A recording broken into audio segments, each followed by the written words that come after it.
बातें करते हम खेतों की और उसके रखवाली की, बाग बगीचा फल फूलों और फसलों की हरियाली की। हम बीजों की बातें करते उत्तम जल संसाधन की, हम तकनीकी बातें करते फसलों के उत्पादन की। हर किसान का सपना सच हो जीवन सुखद बनाने को, गाँव-गाँव के हर आंगन का प्यारा सा ये दर्शन। कृषि दर्शन, कृषि दर्शन, कृषि दर्शन, कृषि दर्शन, कृषि दर्शन, कृषि दर्शन, कृषि दर्शन, कृषि दर्शन। हम हैं किसान, मेहनत है हमारी पहचान।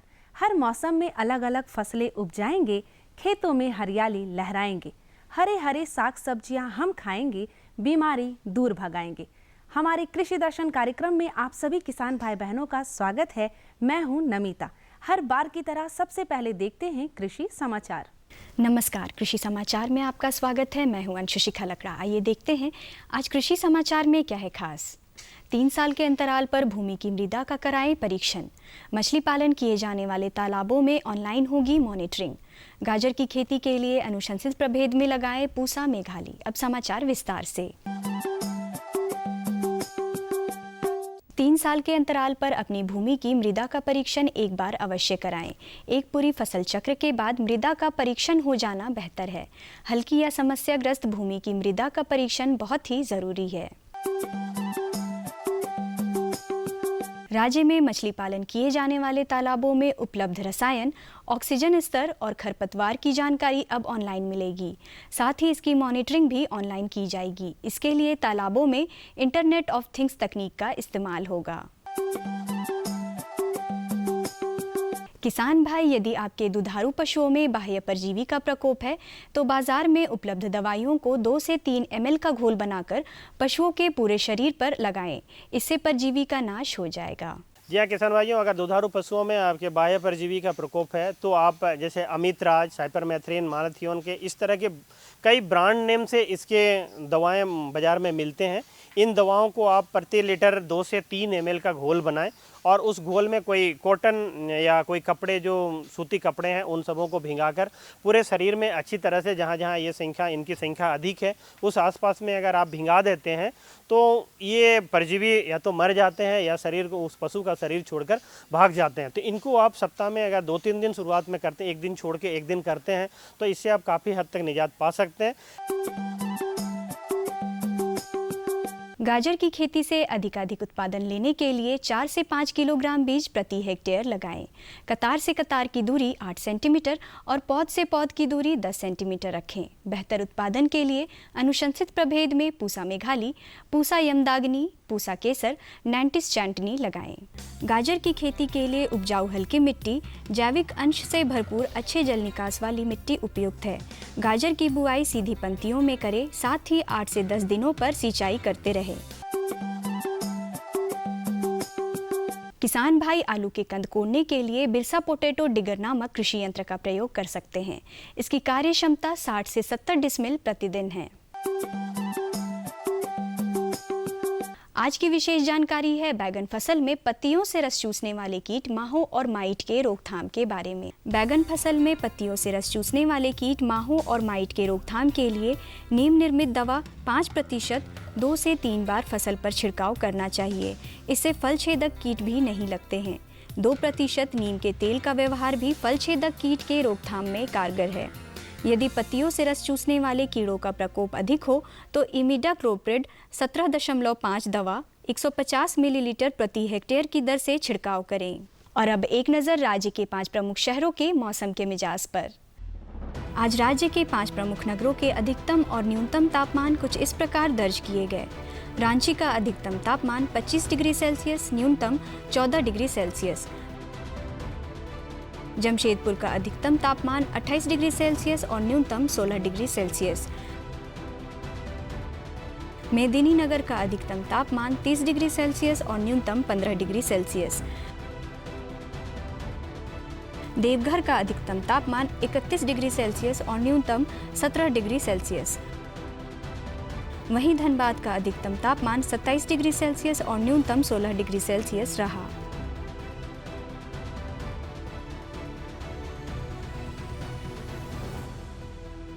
कृषि समाचार में आज इतना ही। अगले दिन अगले अंक में फिर मुलाकात होगी कुछ ताज़ा तरीन खबरों के साथ। तब तक के लिए दीजिए इजाज़त। नमस्कार, जोहार। जो भी किसान भाई बहन फ्रेंच बीन की खेती कर रहे हैं या करना चाह रहे हैं, उनके लिए आज का ये अंक है खास, क्योंकि आज हम आपको बताएंगे फ्रेंच बीन की खेती कैसे करें और सबसे महत्वपूर्ण इसके प्रभेद का चुनाव कैसे करें। तो बिना देर किए आइए जानते हैं। किसान भाइयों, आज हम बात करेंगे फ्रेंच बीन की खेती के बारे में कि किस तरह के प्रभेद जो हैं वो आपके लिए उपयोगी हैं।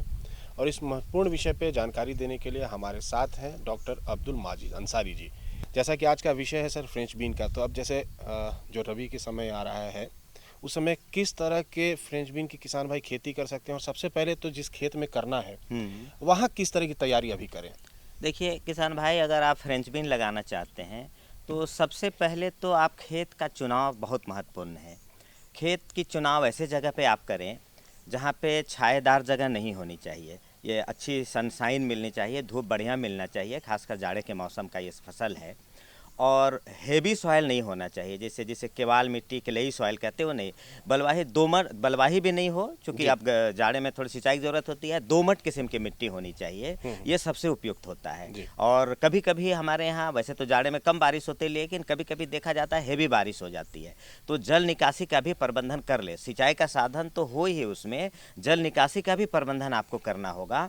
नहीं तो क्या होगा कि अगर तेज़ बारिश हुई तो बड़ा ससेप्टेबल क्रॉप है ये, अगर जरा भी पानी जम जाए, ज़्यादा पानी हो जाए तो फिर इसके फसल शुरू तो जर्मिनेशन में ही दिक्कत आएगा। अगर जर्मिनेशन हो भी चुका है तो किसी भी स्टेज में पानी लगने से ये पीला होकर फसल ख़त्म हो जाएगा। तो खेत का चयन बहुत महत्वपूर्ण है। लेकिन अगर बात करें सर, चूँकि जो फ्रेंच बीन है वो भी दलहनी टाइप की ही फसल है। हाँ, बिल्कुल। तो लगाने के पूर्व मिट्टी को दलहनी फसल के लायक बनाने के लिए किसान भाई क्या करें? बिल्कुल 2 से 3 बार जुताई उसे कर दे कल्टीवेटर से अच्छे तरीके से। और आजकल तो रोटावेटर बड़ा अच्छा आ गया है, एक बार रोटावेटर ज़रूर चला दे, जिससे बिल्कुल फ्राइबल मिट्टी हो जाएगा, ढेले उसके फूट जाएंगे और थोड़ा समतलीकरण भी हो जाता है। फिर छोटी छोटी क्यारी बना लें। छोटी छोटी क्यारी इसलिए बनाए जैसे मटर लगाते हैं उस तरह की, 1.5 मीटर, 1.25 मीटर, 1.5 मीटर या 10 से ज़्यादा 2 मीटर की चौड़ाई तक की हो, और लंबाई 3 से 5 मीटर 7 मीटर हो सकता है, जैसा प्लॉट है उपलब्ध हमारे किसान का। तो उसमें क्या होगा कि पानी, छोटे छोटे क्यारी होंगे तो पानी बहुत अधिक जमेगा नहीं। जब भी आप सिंचाई करेंगे तो सारे पौधों को मिलेंगे और एक समान पानी मिलेंगे। और तो ये सबसे पहले तो अच्छे से जुताई के बाद समतलीकरण करना, ढेला का फोड़ देना, ये बहुत महत्वपूर्ण है। और इसमें समुचित मात्रा में कंपोस्ट देने की ज़रूरत होती है। कंपोस्ट अगर प्रति हेक्टेयर की अगर बात करें सर, तो किस तरह का और कितना देना चाहिए? देखिए, जो वेल डिकम्पोज्ड होता है, अच्छे तरीके से सड़ा हुआ गोबर खाद जो होता है, जिसको हम लोग फार्म यार्ड मैन्योर कहते हैं, तो उसे आपको लगभग 20 टन देना होगा प्रति हेक्टेयर, अगर आप अच्छी फसल चाहते हैं। अगर आप कम जैविक मात्रा वाले मिट्टी में लगाए हैं और इससे कम अगर खाद देते हैं तो फिर आपका फसल, जैसा फ्रेंच बीन का एक होता है कि बहुत सुंदर फसल दिख रहा है, उसके जो फलियां हैं वो भी बहुत अट्रैक्टिव है, वो नहीं मिल पाएगा। इसलिए हमें रासायनिक खाद तो आप देंगे ही, लेकिन 20 टन के आसपास आप, कम से कम 20 टन, मतलब दोमट किस्म की मिट्टी है तो आपको प्रति हेक्टेयर के हिसाब से, एकड़ में हम लोग कह दें 8 टन, हमें 8 टन मतलब 80 क्विंटल गोबर आपको देना पड़ेगा, तब ये अच्छा उत्पादन हो पाएगा। अच्छा, अब बात करते हैं सर, जैसे कि हम लोगों ने बात कर लिया कि किस तरह की भूमि पे कर सकते हैं, वाटर लॉगिंग नहीं होना चाहिए, फर्टिलाइजर का मैनेजमेंट है। अब मेन बात आती है प्रभेदों के बारे में कि झारखंड के जलवायु के अनुकूल यहाँ पर या यहाँ पे जो अच्छा प्रतिफल देता है वो किस तरह की वेराइटीज़ हैं? देखिए, ये बड़ा ये सौभाग्य है खासकर ये फ्रेंच बीन के साथ कि राउंड देयर इसका कल्टीवेशन होता है सालों भर। बरसात में भी इसकी खेती होती है, जाड़े में भी होती है, गर्मी में भी होती है।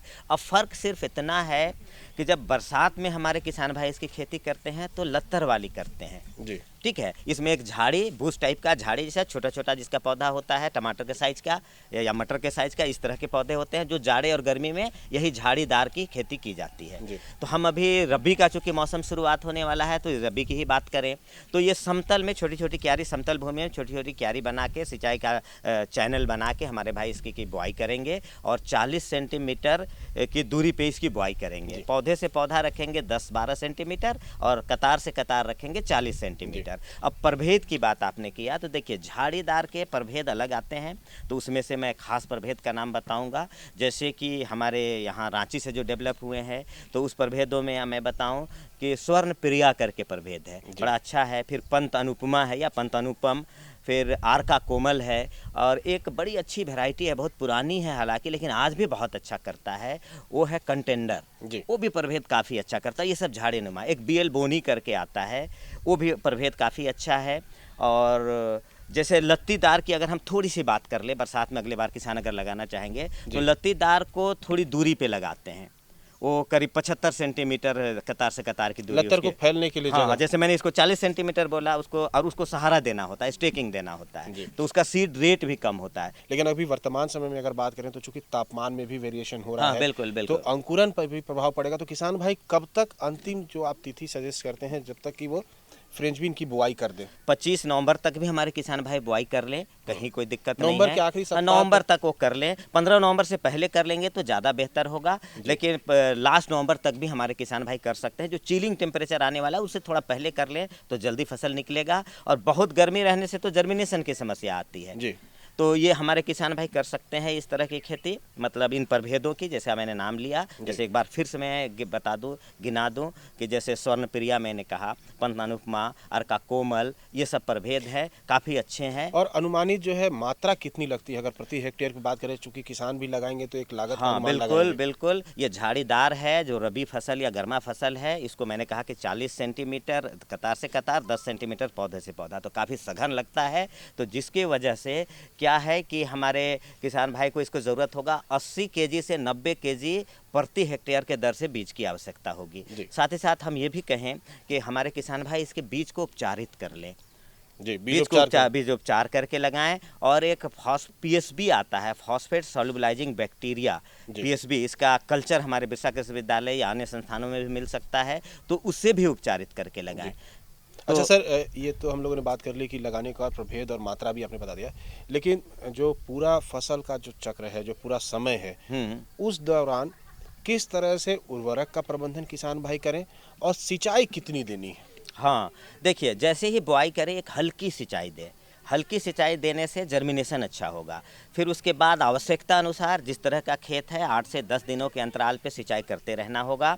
और जब पौधे 15 से 20 दिन के हो जाएं बुआई के बाद, तो उस समय एक कोड़ाई करके, चूँकि यूरिया की आधी मात्रा आपको पहले देनी है, जो मैंने 40 केजी प्रति हेक्टेयर के हिसाब से कहा, नाइट्रोजन, और डीएपी जो फास्फोरस और पोटास की फुल मात्रा आपको बुआई से पहले दे देनी है, और आधी मात्रा जो है नाइट्रोजन की वो 15 से 20 दिनों के अंतराल पे देंगे, जो बुआई के बाद के दिनों का जो आएगा उसमें पहली कोड़ाई करेंगे, यूरिया की टॉप ड्रेसिंग करेंगे और थोड़ा अर्थिंग अप कर देंगे, थोड़ी मिट्टी चढ़ा देंगे, जिससे पौधे को खड़ा रहने में मजबूती मिलेगी। अच्छा, एक अभी चूंकि तकनीक पे भी काफ़ी जोर है सर, तो क्या अभी जैसे मल्च और ड्रिप का माध्यम से जो खेती हो रही है, फ्रेंच बीन की खेती में इसका इस्तेमाल किया जा सकता है क्या?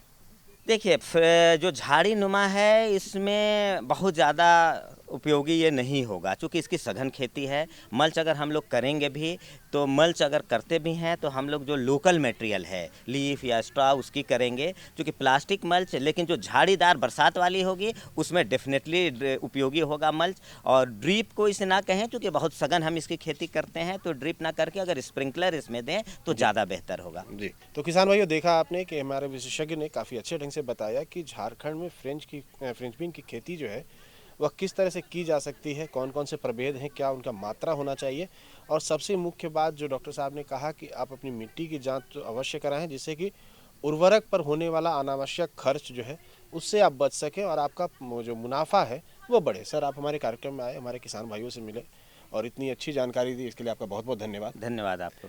अब हम बातें करेंगे रोटावेटर की उपयोगिता और उसके लाभ के बारे में। तो सबसे पहले हमें ये जानना है कि ये रोटावेटर क्या है और इसका उपयोग हम खेती बाड़ी में कैसे करेंगे, और अगर हम इसका उपयोग खेती बाड़ी में करते हैं तो किस तरह से हमें लाभ प्राप्त होगा। तो बिना देर किए आइए आपको बताते हैं। आज हम बात करने वाले हैं रोटावेटर की उपयोगिता के बारे में, और इस विषय में हमारे साथ बात करने के लिए हैं डॉक्टर DK रुसिया सर। तो सर, आप हमारे किसान भाइयों को बताइए कि जो भी हमारे किसान भाई रोटावेटर का उपयोग करना चाहते हैं वो किस तरीके से अपने खेतों में रोटावेटर का उपयोग कर सकते हैं। सभी के पास ट्रैक्टर है लगभग, या नहीं भी है तो भाड़े पर लेकर ट्रैक्टर से लोग काम करते हैं और कल्टीवेटर का उपयोग करते हैं। अब समय की मांग, हमारे अच्छी उपज के लिए खरपतवार पे नियंत्रण पाने के लिए हम अच्छे से एक सुंदर और टिकाऊ खेती कर सकें, तो समय की मांग को देखते हुए धीरे धीरे आधुनिक कृषि उपकरणों की ओर हमारा देश निरंतर आगे बढ़ रहा है और हमारे किसान भाई भी उसकी उपयोगिता समझ रहे हैं। उसी में एक रोटावेटर अपनी एक बड़ी महत्वपूर्ण भूमिका अदा कर रहा है। अब देखिए, सवाल ये नहीं है कि कल्टीवेटर से हम करें कि सवाल यही है कि रोटावेटर से करें। दोनों में हमारे किसान भाइयों अंतर समझिए। अगर हम रोटावेटर जिसकी ब्लेड हमारी घूमती हैं बिल्कुल तेजी से और जब चलता है तो 2 से 3 किलोमीटर प्रति घंटे की रफ्तार से, इसका मतलब 2 से 3 हजार मीटर वो चलता रहेगा आपके खेत में 1 घंटे में। इस विषम परिस्थितियों में या अच्छी भी स्थिति जहां है, उन सभी के लिए मैं अपने किसान भाइयों से अनुरोध करूंगा कि थोड़ा सा पुराने प्रचलन से हट के हमको नए की तरफ बढ़ना आवश्यक हो गया है। हमारी मजदूरी की दर बढ़ती जा रही है, हमको आमदनी में इजाफा लाना है, समय पे काम करना है और ऐसा काम करना है कि उस काम को करने के बाद दूसरा एक नया काम ना पैदा हो। अब देखिए, सबसे पहले जिन लोगों को मैंने पहले भी दूरदर्शन रांची के माध्यम से पहले भी बताया था कि गहरी जुताई क्यों करें, गहरी जुताई का क्या फ़ायदा, आज वक्त आ गया है अच्छा कदवा करने का। अच्छा कदवा करने के लिए एक बढ़िया पडलर है, बैल चलित भी है और हमारे ट्रैक्टर चलित भी है। जिनके पास ट्रैक्टर की सुविधा है वो ट्रैक्टर चलित पडलर चलाएं और जिनके पास बैल है उनको अच्छा तंदुरुस्त रखते हुए बैल को, जिनको अच्छा खाद्य पदार्थ आप देंगे, बढ़िया से उनको आहार देंगे, उनकी कार्य क्षमता बढ़ेगी, ताकत बढ़ेगी। पडलर क्या करता है, जितनी भी खरपतवार हैं हमारी, उन सबको मिलाते हुए मिट्टी के प्रत्येक कण को पानी के साथ अच्छे से मिला देता है। उससे फायदा क्या पड़ता है? हमारा फायदा ये है कि हम आपको प्रतिदिन बोलते हैं कि आप कतार में लगाइए, आप पौधा से पौधा की दूरी बराबर रखिए। इससे फायदा क्या होगा? देखिए किसान भाइयों, हम खाद देते हैं, एक पौधे को ज़्यादा मिल गई, एक को कम मिली, कोई ऊंचा पर है, कोई नीचा पर है। जब हम खरपतवार बढ़िया से मिला देंगे, कदवा बढ़िया से कर देंगे, उसमें हमारी रोपाई में जो वक्त लगता है, प्रतिदिन एक महिला या एक पुरुष 400 वर्ग मीटर से ज़्यादा रोपा नहीं कर पाता है। कदवा अच्छा होने के कारण बढ़िया से पडलर से अगर कदवा करते हैं तो कम से कम 600 स्क्वायर मीटर, मतलब 1.5 गुना क्षेत्र आपका रोपा कतार में, पौधा से पौधा की दूरी, और आराम से बिना कंधे में किसी भी लेबर के काम करने के दौरान जो दर्द होता है वो भी नहीं होगा। जड़ें भी तेजी से नीचे की तरफ फैलेंगी, भोजन भी बढ़िया से लेगा। कतार से कतार की दूरी अगर बराबर है तो कोनो वीडर अगर हम चला के और घास को जब हम पीछे पीछे उसके चलते हैं कतार से, तो हमारा पूरा घास खरपतवार उसमें दबता चला जाता है। एक दिन में हम 1 एकड़ में खरपतवार का नियंत्रण करते हैं, जिसको करने में हाथ से हमारी महिलाओं को 15 दिन 12 दिन लग जाते हैं। उसके बाद जब पीछे देखते हैं तो घास तस की तस है, घास सड़ती है खेत के अंदर, हमारा उर्वरा शक्ति खेत की बढ़ाता है, धान भी अच्छी होती है। हम वैज्ञानिकों ने और सरकार ने मिलकर यह बहुत अच्छा एक निर्णय लिया। प्रखंड स्तरीय और अभी तो स्वयं सहायता समूह के भी अच्छे खासे कृषि उपकरण बैंक बन गए हैं, जिसमें विभिन्न प्रकार के उपकरण मौजूद हैं।